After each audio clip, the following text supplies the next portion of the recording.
United States will come to us and say you cannot buy oil from so and so and so and so and so and national pressure पैदा करने की ताकत आज हिंदुस्तान में 100 करोड़ का। सोच रहा हूं कि जब प्रधानमंत्री नरेंद्र मोदी को भारत की हर रणनीति या कोई भी वस्तु कहां से और कब खरीदनी है उसका निर्णय लेना होना चाहिए, तो आखिर अमेरिका हमें क्यों बता रहा है और क्यों जबरदस्ती हम पर इसको थोप रहा है, पर यह मैं मन में सोच रहा हूं। राहुल पांडे, भारत में पेट्रोल डीजल के दाम बढ़ने का संकट फिलहाल खत्म हो गया है, क्योंकि भारत को रूस से कच्चा तेल खरीदने की शर्तों के साथ छूट मिल गई है।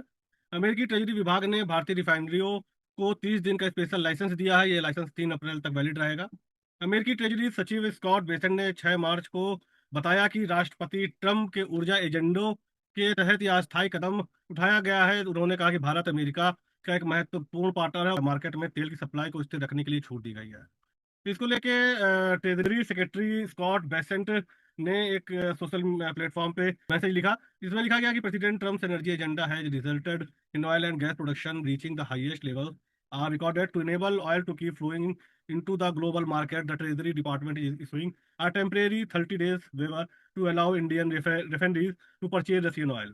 इस तरह के बयान के बाद लगातार जो है अब मोदी सरकार पर विपक्ष हमलावर हो गई है। वो कह रही है कि आखिर किस तरह से अमेरिका भारत को तेल खरीदने को लेकर पहले तो दबाव बनाती है और वो छूट दे रही है, और जब कह रही है कि उसको 30 दिन के लिए स्पेशल लाइसेंस दिया गया है और हम अपने आप को पूरे विश्व का एक बड़ा नेता, ग्लोबल नेता बना के, और जबरन जो है भारत से कह रहे हैं कि वो रूस से कच्चा तेल खरीदने की शर्तों के साथ छूट मिल गई है। जय Hind.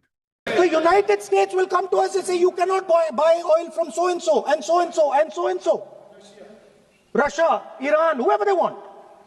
They will decide. Our Prime Minister will not decide. Please understand, and they will लेकिन इंटरनेशनल प्रेशर है, उसका भी तो ख्याल रखना पड़ेगा सरकार को। इंटरनेशनल प्रेशर पैदा करने की ताकत आज हिंदुस्तान में 100 करोड़ का देश है। पूरी दुनिया पे प्रेशर हम पैदा कर सकते हैं जी। कोई हम पर कैसे प्रेशर पैदा करे? ये उल्टी गंगा क्यों चले में